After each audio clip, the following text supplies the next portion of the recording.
안녕하세요. 서울 도심 단독주택 리모델링 전문기업 유마이하우스 정지다 대표입니다. 아침 일찍입니다. 왜냐면은 아직도 외부 촬영할 때 한 5m 전방에만 사람이 있으면은 바로 이제 도망가고, 사무실에 직원분들이 계시면은 찍는 게 너무 창피하더라고요. 그래서 혼자 있을 때 이렇게 찍어야 되기 때문에 저녁 늦게나 주말 또는 아니면 이렇게 아침 일찍 찍어야지 좀 용기를 내서 찍을 수가 있습니다. 오늘은 여하튼 멋진 주택이 제가 될 수도 있다는 내용으로 해서 컨텐츠를 좀 다뤄보도록 하겠습니다. 굉장히 중요한 내용이고 앞으로 우리 단독주택을 좋아하시고 또 살고 계신 분들한테는 꼭 들어야 되는 영상이라고 생각을 합니다. 제가 멋진 주택 두 군데를 보여드릴게요. 첫 번째는 이제 글라스하우스입니다. 글라스하우스 같은 경우는 외관이 통유리로 되어 있고요. 센터 부분에 화장실하고 벽난로가 들어있는 게 특징입니다. 그리고 주변이 굉장히 울창한 숲으로 되어 있어가지고 실내에서도 외부의 뷰를 감상할 수가 있고요. 아무래도 이제 유리로 이제 외관이 되어 있기 때문에 그 통과율이 좋잖아요, 시야가. 그러다 보니까 유니크한 유리이지만 그래도 자연에 잘 묻어나는 그런 디자인이 돼서 예전에 80년대 이럴 때 굉장히 시대적으로 앞서 나갔던 현대 미술을 하던 작가님들이나 또 영화배들이 이곳에서 모여서 많이 파티를 했다고 합니다. 두 번째는 낙수장입니다. 낙수장은 폭포 위에 안반 위에 지어진 그런 주택입니다. 그래서 별장으로 이제 건축이 됐던 걸로 알고 있고요. 폭포와 안반을 건드지 않고 그 위에 이제 살포시 집을 이제 지어진 스타일이고요. 여기 역시 울창한 숲 안에 있는 주택인데 캔틸러베라는 공법이 있어요. 그거는 이제 이 주변에 나뭇가지가 많잖아요. 그러니까 나뭇가지가 보통 캔틸러버 공법처럼 몸통에서 줄기가 뻗어나가잖아요. 낙수장도 보면은 기존 골조에서 처마라든지 슬라브가 쭉 뻗은 게 이제 이 집의 특징입니다. 근데 이 굉장히 유명한 두 개의 집을 굉장히 영하 막 10도, 7도 되는 그런 날씨에 대한민국에 이 집에서 우리가 살게 되면 어떨까요? 아마 집에 있는 온갖 전기 난로부터 해서 실내 온도를 막 최대로 틀어도 아마 굉장히 추울 주택입니다. 만약에 지금의 공법으로 졌으면 이거보다 좀 낫겠지만 이 당시에 유리 같은 경우는 단열 성능이 굉장히 떨어지고요. 또 소음, 차음 성능도 굉장히 떨어집니다. 지금도 이 두 개 현장은 이제 건축학도들이 방문해서 견학하는 그런 전시 효과적인 주택으로 사용되고 있고 건축주가 거주하지 않고 있는 걸로 알고 있습니다. 이렇게 멋진 주택은 디자인적으로 파격적이고 다른 분들의 눈에는 멋지게 볼 수 있겠지만 우리는 그 집에서 살아야 되잖아요. 365일 24시간 살아야 되잖아요. 패시브하우스라는 공법이 있어요, 독일에. 그래서 그거를 같이 공부했던 이제 건축사님들하고 같이 수상작들이나 또 이제 수상을 이제 준비한 작품들의 도면만 봐도 야, 도면에서 그냥 한기가 설설설설 뭐 냉장고처럼 에어컨처럼 흘러나온다라고 얘기를 합니다. 뷰를 좀 좋게 보기 위해서 창문과 창문에 단열바를 안 쓴다든지 층과 층 사이에서 냉기와 온기를 끊어줄 수 있는 그런 차단막이 없다든지 단열재의 뭐 두께라든지 기능적인 것도 그렇지만 계단 같은 경우도 샤프하게 보이기 위해서 난간대를 없애고 위험 요소도 많고 지금 같은 경우도 그런 것 같아요. 독일 패시브하우스 이게 이제 전형적인 주택인데 굉장히 멋이 없어요. 그냥 삼각형 지붕에 심플한 외단열 그리고 작은 창문 이런 디자인적인 요소들이 사실은 에너지를 좀 집안에 모을 수가 있고 방수력도 높이고 차음력도 높이는 이런 기능적인 역할을 하는데 단독주택에 산다는 거는 이 건축주분들의 굉장히 디자인적인 해석 그리고 미적인 갈망 친구들한테 자랑하고 싶은 끝없는 욕심 그리고 내가 집에 딱 누웠을 때 야 그래 내가 옛날부터 이런 집에 살고 싶었어 라는 욕망이 있는데 저 따구로 저어놓으면은 좋은 대류변에 있어도 누가 봐주시겠습니까? 사람들이 그냥 창공가보다 하고 지나갈 수도 있잖아요. 그런 식으로 져서는 재미가 없고 근데 제가 지금 멋진 주택이 제가 될 수 있다는 얘기를 했잖아요. 최근에 뉴스된 게 있습니다.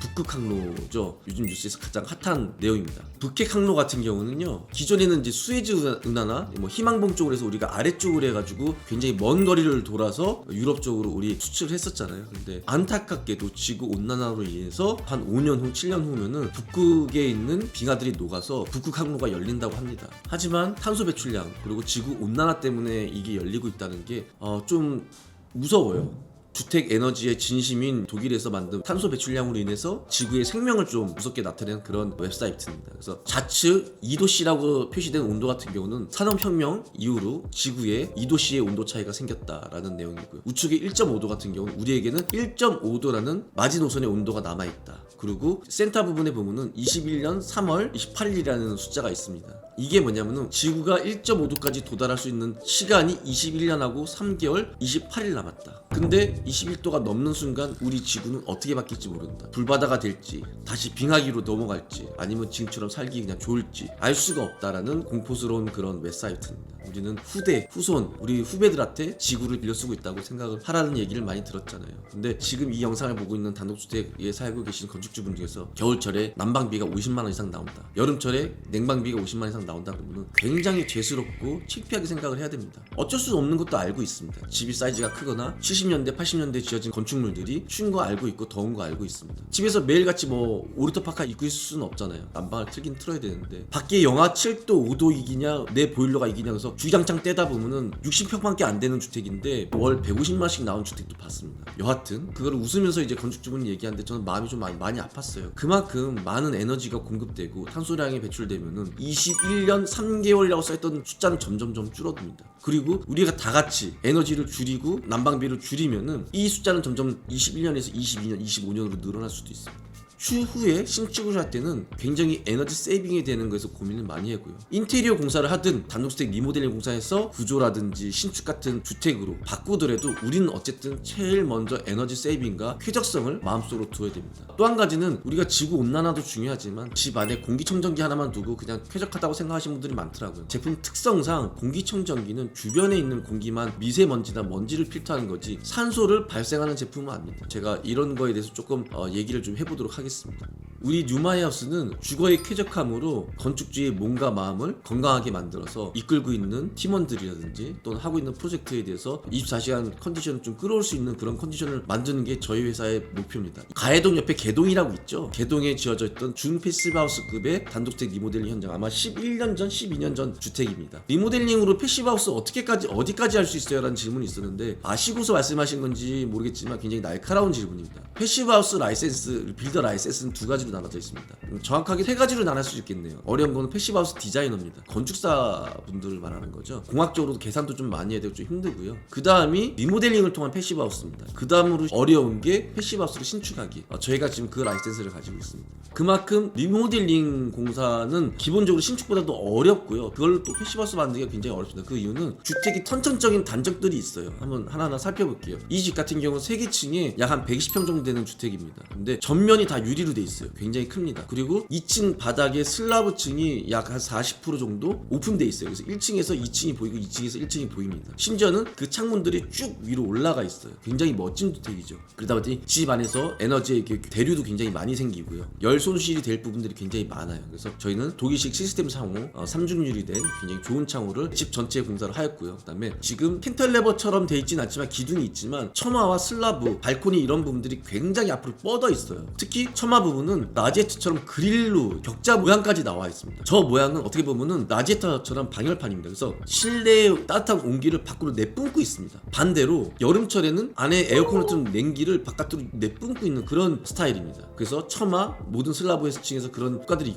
있어서 외단열을 막기도 힘들고, 그래서 저희는 외단열로 최대한 두껍게 공사를 꼼꼼하게 하고 내부에서도 외단열하고, 그다음에 열교라는 게 있어요. 냉각층하고 이제 따뜻한 층이 만나서 굉장히 핀처럼 또는 판처럼 만나는 부분들에서 미세하게 새는 부분들을 막을 수 있도록 굉장히 꼼꼼하게 공사를 했습니다. 패시브하우스를 제대로 공사하려면요, 전선 가닥 하나하나, 네트워크선 가닥 하나하나까지 테이프로 감아줘야 됩니다. 그 정도로 기밀하게 해야 되기 때문에 그렇게 하면 공사비가 너무 비싸서 저희는 이제 준 패시브하우스에 가깝게, 그러니까 일반 공사비에 한 1-20% 정도 비싸지만 에너지는 60-70% 이상 세이브할 수 있게끔 공사를 했습니다. 그렇게 해서 외부에서 내부에서 좋은 창과 두꺼운 단열, 그다음에 열교를 막을 수 있는 디테일한 단열 등으로 해서 저희가 내부에서 굉장히 꼼꼼하게 외단열하고 내부 단열을 했죠. 그다음에 전자 복서, 홀 주변까지도 굉장히 긴장하면서 단열을 잘 해야지만 에너지를 좀 세이빙할 수 있습니다. 신축은 좀 투박하게 밀고 나갈 수 있지만 태생적인 형태를 갖고 있는 게 단독주택 리모델링이기 때문에 꼼꼼하게 해야 됩니다. 그리고 창호에 대해서 좀 말씀을 드리자면은, 창호는 알루미늄 창호와 PVC 창호가 있습니다. 둘 다 단열 기능이 있는 제품들이 있고요. 근데 알루미늄 창호 굉장히 디자인이 샤프하고 얇습니다.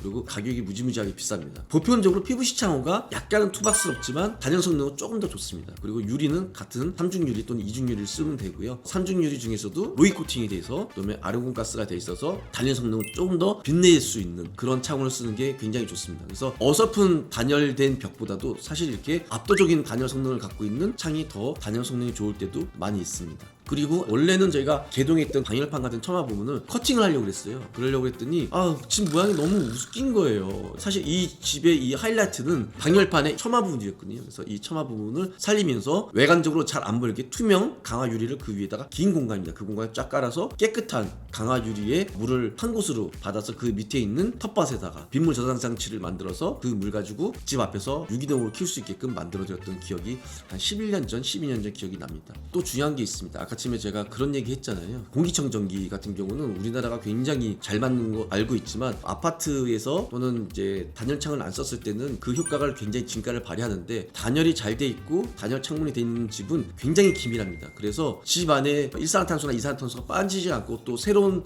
산소가 들어오지를 못합니다. 그만큼 기밀하기 때문에 차음 성능도 좋아요. 장점도 많이 있고요. 단점은 자체적으로 환기가 안 된다는 거. 예전 아파트 창 보면은 한 단, 두 단으로 돼 있잖아요. 그리고 그 안에 보면 모헤어라고 털이 있잖아요. 심지어는 밑에 보면 빗물 구멍까지도 있습니다. 그래서 공기가 자연스럽게 들어옵니다. 조금씩. 근데 우리가 쓰고 있는 창문들은 우주선처럼 공기가 빠지지가 않아요. 그러다 보니까 강제적으로 환기를 시켜줘야 됩니다. 그렇다고 해서 우리가 에너지를 열심히 세이빙해놓고 문을 확 열어버리면 어떻게 되겠어요? 찬바람은 확 다 빠져버리겠죠.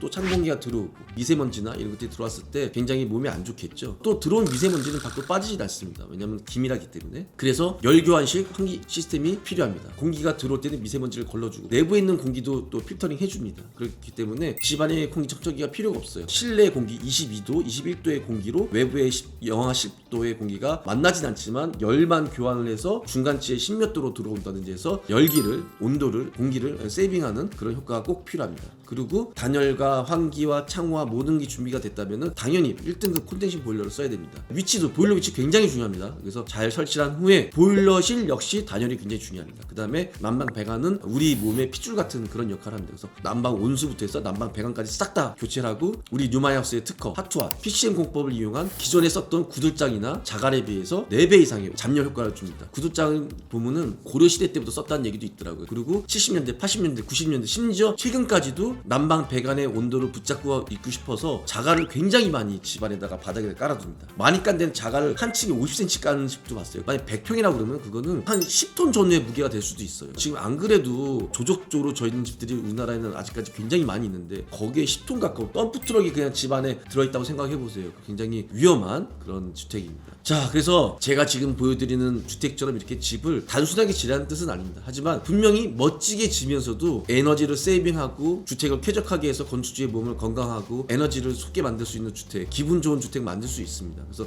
우리 뉴마이하우스는 올해 26년도니까요 14년간 이런 주택들을 수백 채를 만들어 왔습니다. 오늘 날짜만 해도 성북동에 2개, 회원동에 1개, 잠원동에 1개, 얼마 전에 바로 명륜동 끝났고요. 평균 6, 7개가 돌아가고 있고요.